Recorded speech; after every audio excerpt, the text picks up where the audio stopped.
So yeah, we don't know if New Glen's going to be able to launch during yesterday's presser. There multiple journalists asked, are you gonna be able to do it given the FAA stuff? And everyone said the exact same thing. We are working with the FAA to assure success of the mission. And Right. so you knew that, I mean, they phrased it differently, but everyone said the exact same phrasing that I've since forgotten. So you know they were forced to memorize the phrasing before they talked to anybody. Right. And that sometimes happens. So, Yes. yeah. Yeah. So we are about to record. I already forgot which one are we recording. 773. What would you Yes. do with $1 billion for astronomy? Thank you. I'm setting up my audio stuff.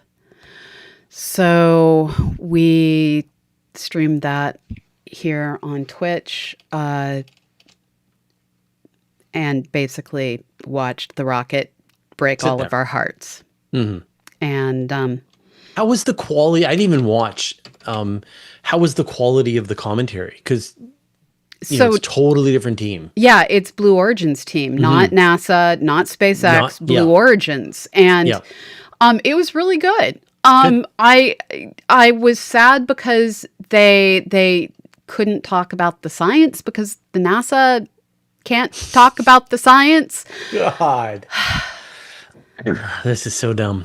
We live in the dumbest timeline. Yeah. So for those of you who are interested in just continuing to hang out with me on Twitch for the rest of the day, later on today, I'm going to be streaming with Dr. Jason Bott. He is a mythologist focused on understanding how civilization will change as we become a spacefaring race.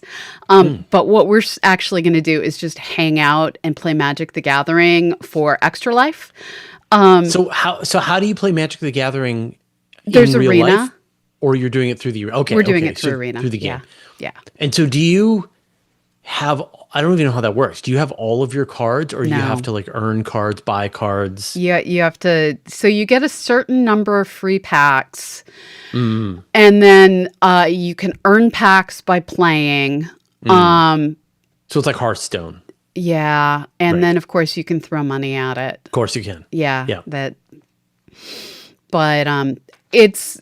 it turns out that I throw $20 to it periodically and end up with more cards than I own in real life, it feels like. Yeah, and that's cheaper. That's way cheaper than buying the physical cards. Yeah, and there's no having to sort them. And you can say, give me all the landfall cards, give me all the goblins. And so I will test build decks in Arena, figure out if they work or not, and then that's cool. Yeah, so I'm gonna pause to get food after we do this, and then I'm going to be building decks, and then Jason will be joining me, and we will be playing. And I have one piece of frustration. So all of your humans have second jobs, day jobs, do additional freelance writing over at University. At University today, yeah. Yeah, so we have the same thing with CosmoQuest. And one of my team members, Eric, his day job is with the federal government. And his division was one that still had funding to keep him going until Friday. And we had assumed surely they will. Surely. Yeah. There's no way the government shutdown will remain that long. Guess what, folks? So we are now trying to raise money so that we can give him extra hours. So, if you can consider donating to CosmoQuest so that we can pay our human who's normally a civil servant. He's not actually a civil servant. He's doing civil service in his government job. Yeah. Are you ready? Yeah. Sorry. Lots of energies today. I am pressing record. Okay. I am pressing record. Okay. Here we go. Astronomy Cast, episode 773. What would we do? Astronomy Cast, episode 773. What would we do with $1 billion? Welcome to Astronomy Cast, our weekly facts-based journey through the cosmos, where we help you understand not only what we know, but how we know what we know. I'm Fraser Cain. I'm the publisher of Universe Today. With me, as always, is Dr. Pamela Gay, a senior scientist for the Planetary Science Institute and the director of CosmoQuest. Hey, Pamela, how you doing? I've had my heart broken. Not really. Okay, my dog has had his heart broken. Yeah. One moment, there's a dog barking. I think our groceries were just delivered. We're going to hold here for a moment. Not a planned hold. No.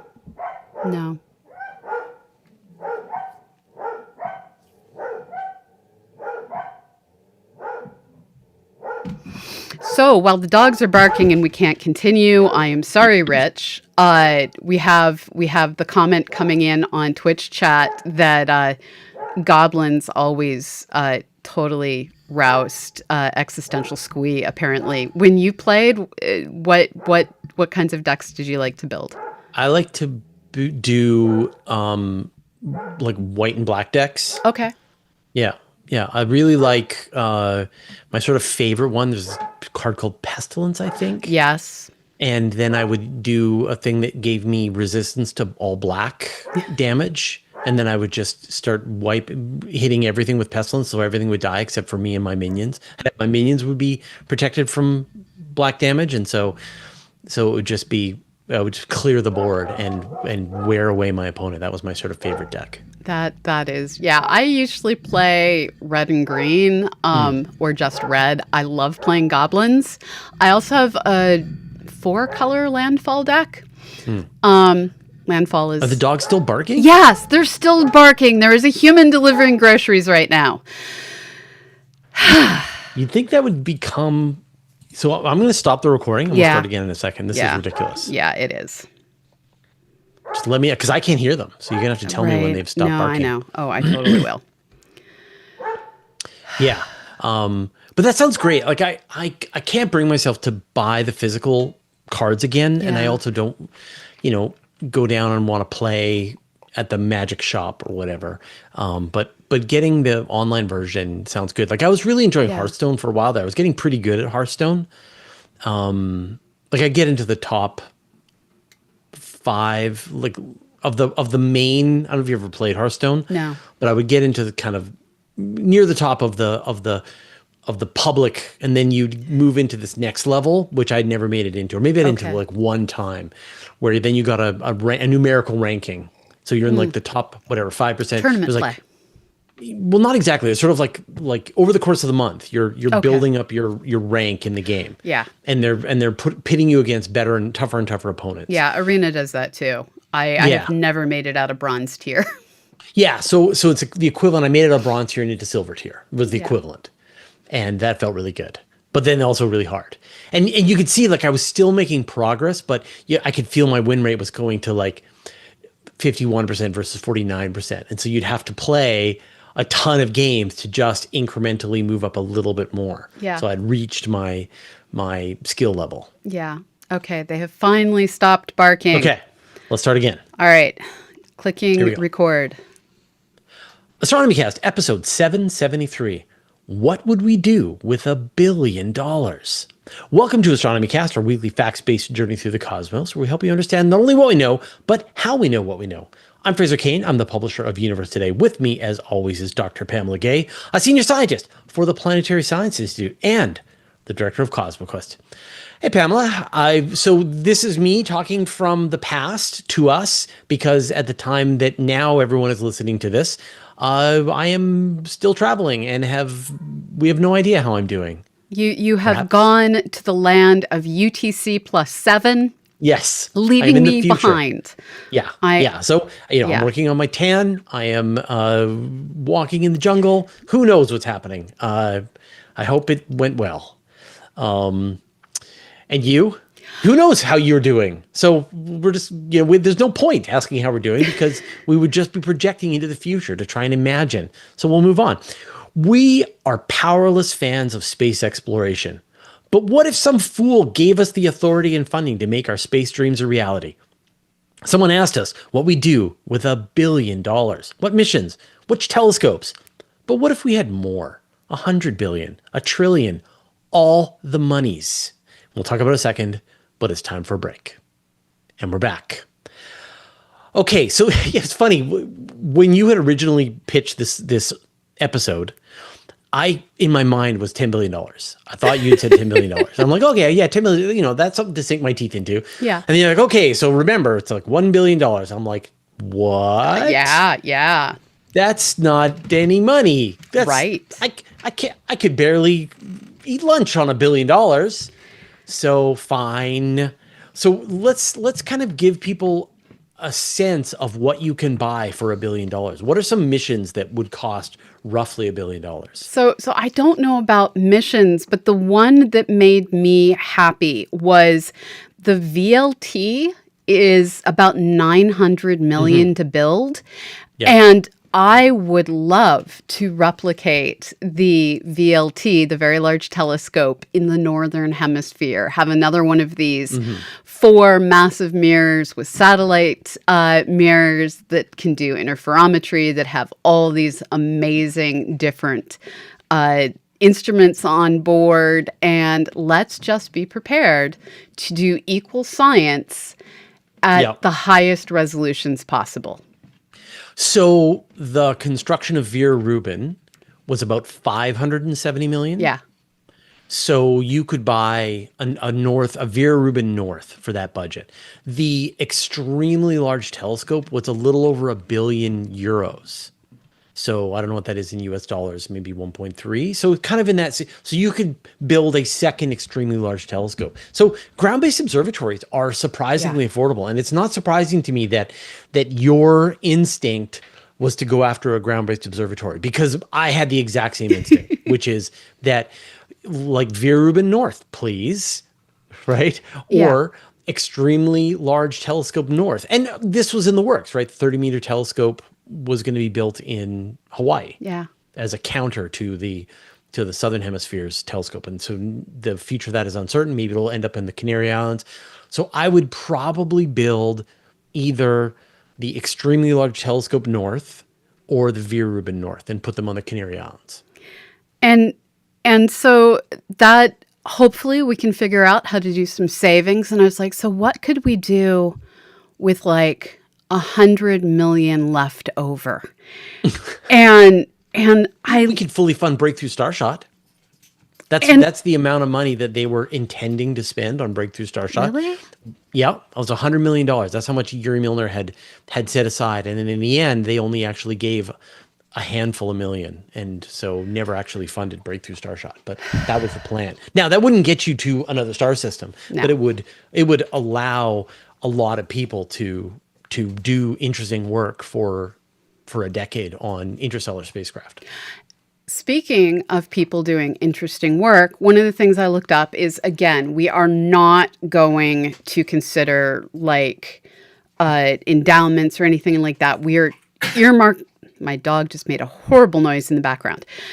We are earmarking money to go to specific things. And so... So not just general outreach. Yeah. Development of quantumness. Well, one thing I considered is right now researchers have, for every grant we get, in general, you are limited to 2 months of salary per grant, which means for someone like me, you need at least, if you're super lucky, 6 grants to be full-time employed. Most of the time, you have to have even more than that, because you get 2 weeks here, you get 2 months there, and it works out to, you're never really full-time employed is what it actually works out to. But the dream for all of us is to be able to just focus on thinking, experimenting, doing research, and not having to spend all this time just constantly asking for money that you're probably never going to get. So you could, for $100 million, fund 50 to 100 people, depending on what stage in their career they're at, for 10 years. And by just saying, okay, we're going to take a bunch of people at different stages in their career, doing completely different types of science, and we're just going to say, go. We are funding you. So you gave a really wonderful and elaborate explanation of what you would do if you were going to break the rules of our I of said how we're we not would set going up to this. endow. So I'm saying we're giving them That 10 sounds like an years of endowment. endowment lasts forever and requires you to only spend 3 to 5% of the amount of money to do Right. the A 10-year process. endowment. Okay. So what about space? Because it Yeah. gets really hard to spend money in space. So I'll give you sort of the example that I want, which is that I would like an interferometer on the moon. Oh. And so, when you look at the budget of, say, the Blue Ghost lander, like these NASA lunar COTS missions are in the 70 million-ish Yeah. range. So for 100 million, I think you could do this mission that I did an interview about this, that Hmm. you would land on the moon with an optical telescope, and then there would be a rover that would be attached to the telescope. It would drive out about 100 meters away from the telescope, and then it would have a telescope on board. And it would point up in the sky, Hmm. and then you would be able to resolve features on the surfaces of stars, because the interferometer allows you to see bright objects, but with a very large baseline. And so we could resolve the surface of Betelgeuse. We could resolve the surface features of other stars. We could separate binary stars into their separate pieces. So I think that's 100 million. And so then that got me thinking, like, okay, so if you could have lunar landers that would do really interesting things that would really push things forward at $100 million a pop, Yeah. you could do a lot of really interesting missions. So, to give some perspective, the Viper rover, which is extraordinarily complex, was developed across two different programs, actually, and over a decade. It's estimated that its total cost will come in around 500 to 800 million, depending on what all you include in the costing. Yeah. And that's as complicated as it gets. So, yeah, we should totally be able to do like, do you remember the little tiny first rover that they put on Mars that found the blueberries? I'm trying to remember Yep. what it was called. Well, the blueberries were found by Spirit and Opportunity. I think it was Spirit. I But thought they were are you thinking? found the ones that No, had the yoga bear. you're thinking of the little rover that was attached to the Mars Pathfinder. Oh, yeah. Yeah, I think the rover Yeah. was actually called Pathfinder. No? No, it was No, the mission was a Pathfinder. Sojourner. Sojourner, that's it. Yeah, and its Yes. job was just to test, can you drive around on Mars? That Yeah. was it. Didn't find anything but rocks. Yeah, so Pathfinder and Sojourner, Pathfinder with Sojourner. That size Tonka truck version, RC robot version of a rover, that's nowadays something that we can consider doing. And Yes, the and chipsets are so yeah, so there powerful and were so small. yeah, so there was a 10 kilogram rover on the Japanese Hakuto R mission. And that's the kind of scale that we're talking about. And Yeah, so it was designed to land on the moon and then and roam around under solar power and explore. yeah. And so, we could put, you could do a fancier version. Maybe you're at 120 million, 150 million for your lander on the moon, and you've got rovers and telescopes and all kinds of stuff. And there's other things that you can start doing, like ride shares of tiny things. Hmm. One of the things we'd love to be able to do is really understand the weather across the surface of Mars. And there's this absolutely giggle worthy program being worked on in the Netherlands called Tumbleweed Rover. It's just this giant ball Hmm. of infrastructure with sails, and it rolls all over the place. And according to wind tunnel tests, Martian gravity and wind, they should be able to go up like 30-degree inclines with this thing. That'd be cool. Yeah. And so you can start imagining you can ride share tumbling rovers to Mars. You can use the lawn dart approach that was explored for Venus by the Russians about a decade ago, except start looking at Mars because there's things to Hmm. ride share with to Mars. And as you go over, you just deploy all these literally lawn dart type things with little tiny antennas. So they keep their orientation thanks to center of mass, hit the ground, dive into the ground, leave the antenna sticking out, and just monitor the weather. So this idea of ride shares, I Yeah. 100% agree with you. So one mission that I was really excited about was the NEA Scout, the Near Earth Asteroid Scout mission. Yeah. And this was going to be a solar sail. It was on the Artemis 1 mission. It was in the ring, the docking ring between the upper and lower stages. And unfortunately, because that rocket didn't launch, a lot of the batteries died on the missions that were inside of it. Yeah. But the idea was great. It was $25 million to build Yeah. a solar sail mission that would have gone to an asteroid. Like people say, oh, like NASA wastes money. That was amazing for the budget. And so imagine like for me, the theme is really about that there are a bunch of really exciting and interesting technologies. Yeah. Solar sails are probably at the very top of the list that we just do not have enough practice with. And so I would want to see a real emphasis on solar sail type missions, Yeah. because then they'll have an application across many different spacecraft. You could just put a solar sail on the Deep Space Gateway to keep its orientation. You could put a solar sail as just a backup on other missions. It might have been able to save missions. All right, we're going to talk about this some more, but it's time for another break. And we're back. All right, I'm going to give you sort of another sort of direction that I would want to go with my $1 billion. Yeah. And that is, the NASA's TESS mission was actually relatively inexpensive. And this is a planet hunting mission that's found hundreds, we'll probably find thousands of planets by the time it's done. Yeah. Its budget was like 400 million. And then the upcoming European Space Agency's Plato mission, which is going to be a much fancier version with like 24 separate cameras. It's in the 500 million euro range. So $600-ish million. So there's some room to spare. And I would love to see a fancier version of Plato, because we lost Kepler before we could get that discovery of an Earth-sized world orbiting around a sun-like star. But is there a kind of a mid-range super Plato, mini Kepler that would get us that detection of the Earth-sized world orbiting around a sun-like star?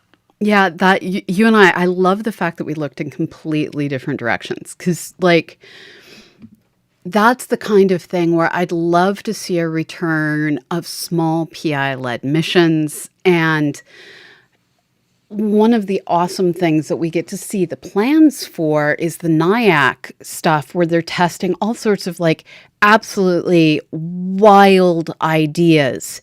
Yeah. And we are at a point where solar panels are so powerful now, or they generate so much power nowadays, where chipsets are so small and so capable nowadays, where CCDs and CMOS chips, depending on which technology you're going with, are so sensitive, we can do things that we never even dreamed of.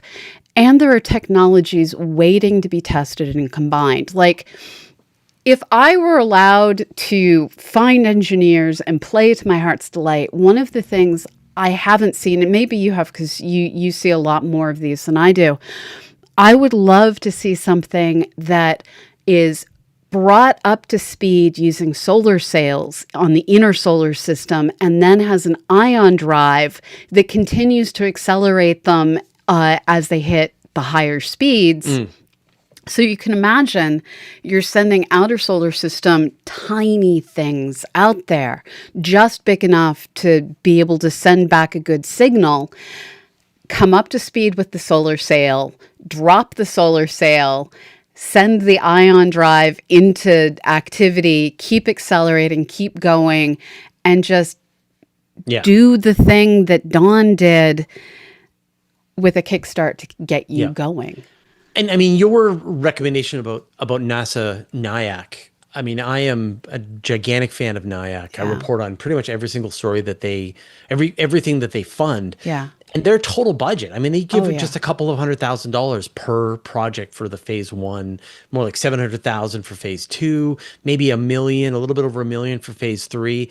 That every year NIAC's total budget is, I don't know, $10 million, like almost nothing compared to the rest of the NASA financing. And yet they are the ideas of the future that are being considered. Can you imagine if you just expanded it and Yeah. expanded it so that had a really great pipeline, that you were essentially, so it's this idea of removing the risk Yeah. that when, sorry, I drink some water here. You're doing like I did yesterday. Yeah. I'm already, I don't know, 4 hours of recording today. All right. So like with a lot of missions, the big concern is risk, that you don't want to take on a new technology if you think it's going to add too much technical risk to your mission.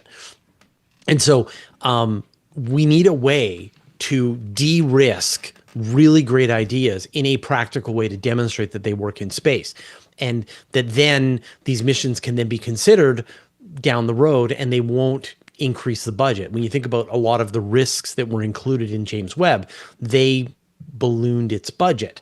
If they knew ahead of time which technologies were safe to work in space, which ones would be easy to use, and so on, probably would have brought their costs down. So I would love to see some kind of fancy NIAC that does a sort of a ideas of the future and de-risking great ideas to bring down or bring up their technological readiness level for future missions. And one of the things that's getting reflected in what both of us are suggesting is, due to budget constraints, we're seeing both NASA and the National Science Foundation quite often ask what major things need supported. So we see the National Science Foundation, and I think it's the Department of Energy, funding Vera Rubin Observatory and a bunch of these big cameras. We see NASA funding James Webb Space Telescope and TESS and Europa Clipper and flagship projects that you can never imagine a small university doing, whereas Escapade is one of the few smaller missions that has been funded. It's coming out of the University of California, Berkeley. It has Blue and Gold, two separate things that will be heading off to Mars. But there's very few of these smaller missions still getting done because resources are scarce. And if you can fund something huge like Rubin, it revolutionizes the entire field. These smaller projects are test beds. They're ideas that their children will revolutionize the entire field. They're just saying, hey, this is possible. Mm-hmm. Yeah. We're currently killing the future by not investing in it. I'd like to have a future, please. Yes, yeah. All right, we're going to talk about this some more, but it's time for another break. And we're back. All right. So another of my favorite missions is the Gaia mission. And it came in at about 600 million, so a little less than $1 billion. And we learned so much about the Milky Way, about the cosmos from Gaia. And there's another mission on the books that people are proposing, essentially a follow-on to Gaia. It would be an infrared version of Gaia. And so it would have that same level of astrometry to measure the positions of all of the stars, but it would be looking more into the infrared. So it would be looking for the cooler objects, the red dwarfs, the brown dwarfs, maybe large exoplanets, and looking for the motion of them. Because we still don't have a great census of where all of the red dwarfs, brown dwarfs are, even though they're the most common stars in the universe. So we're still learning about that. And so, for my $1 billion, I could buy Gaia 2. And Gaia, it is my favorite space mission so far. What they did with its technology, go find a video, humans. It had a light train like nothing else that has ever existed, and I can only hope we learn from that technology and build more things building on what was learned. Yeah. Yeah, that's always makes me so sad when engineers come up with this absolutely brilliant idea. With Gaia, the spacecraft had this CCD array and it had a telescope, and it would slowly turn at the rate that it was depositing light onto the pixels on its camera system. And reading out those pixels. And then reading out those pixels, and it was perfectly tuned to make these measurements. It's a beautiful telescope, and it's so sad that it's no longer operating. Yeah, and we could use something similar to that also just worked brighter. One of the really stupid things in astronomy is we don't actually know where Betelgeuse is. It is, depending on the paper, between 410 light years and 640 light years. And we can measure the sucker's angular size on the sky. And if we just knew where it was, we could, like, there's so much amazing physics we could do, but it was too bright for Gaia. Right. So I think, you get a sense, I think, from both of us that that there are these, like, that there's these scrappy ideas that are, that there could be more funding to them, new forms of propulsion system, new ideas, and so on. So let's go the other way now. Let's if we had all the monies in the world, what would you want to see out there? If we had all the monies in the world, we definitely need a radio telescope on the far side of the moon. Mm-hmm. That is a must, please. Mm-hmm. And a radio telescope on the far side of the moon gives us the ability to detect the hydrogen line from the dark ages of the universe. We essentially are able to scan this time when those first stars were forming and get a real sense of how the universe came together, which right now, is outside the reach of James Webb. And it would be amazing if we could just start doing things like, can we please have an on-orbit 8-meter optical? Can we please have a bigger, more sensitive... Like LUVAR. We want 15. We want 20. Okay, fine. But there was the great observatories that were built in the 80s and 90s. And Chandra's still hanging out there doing its best. And someday Chandra's going to stop. Yeah. I want to have something on deck that is even better, more powerful, that takes us out into the high energy universe. I want a successor to Fermi out there ready to go. I want to have the survey scope that has all the abilities that Swift has that it's leveraging for gamma ray bursts, to instead just be like, and now we are going to simultaneously observe this in optical, infrared, gamma, and X-ray, because why not? Yeah. Yeah.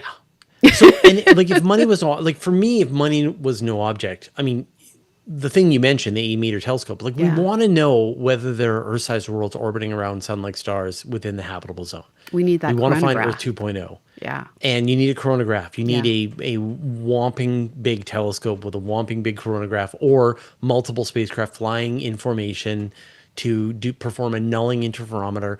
So, originally it was the terrestrial planet finder, which I think we mourn once a year. Yeah, at least. We put flowers on its grave and feel sad about it. And the successor to that is the Large Interferometer for Exoplanets, which is being developed by the European Space Agency. It's going to be expensive. Yeah. Maybe not Webb expensive, but in that kind of range. Mars sample, my other one's Mars sample return mission, because like Perseverance collected all of these samples that very likely the answer to is there life on Mars is in one of those samples, waiting on the surface of Mars. We just have to bring them home. And at a certain point, we have to improve education. And there's this amazing opportunity coming with the Rubin Observatory. It's going to be spotting so many transient objects, things that flicker, flare, and move in the night, that they have 4 different data repositories to handle the output. And this is where you start being like, okay, we are just going to build fleets of robotic telescopes. And there are, here in the United States, 125,000 libraries between town libraries, university libraries, and school libraries. And so 300 million people, 125,000 libraries, that's basically one library per 3,000 people on the planet.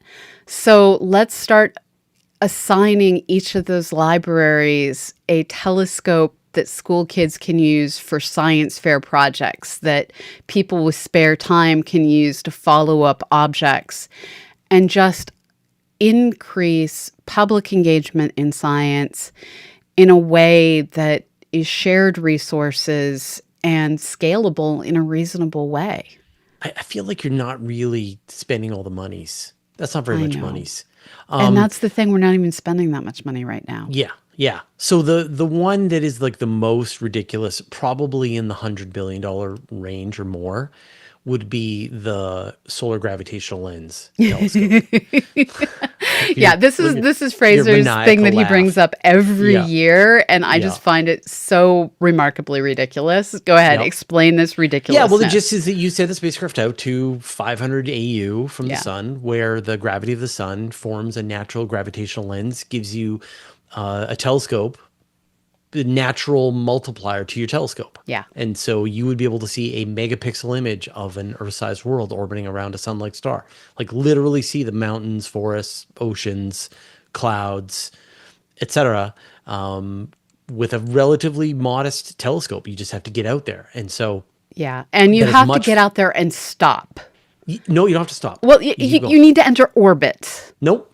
No, you're going to keep moving? You just keep moving. As long as you stay in the cone, you can, as long as you head down the cone that's created, lining up the planet with the star, you could be at 10,000 AU and it's still fine. Right, but this signal attenuation is a bit much. Yeah. There's like the engineering challenges of getting a signal, but I mean, we're getting signals from the Voyagers. So getting a signal, like it's several, I think the Voyagers are like 100 AU. So this is 5 times farther than the Voyagers. 25 times less signal.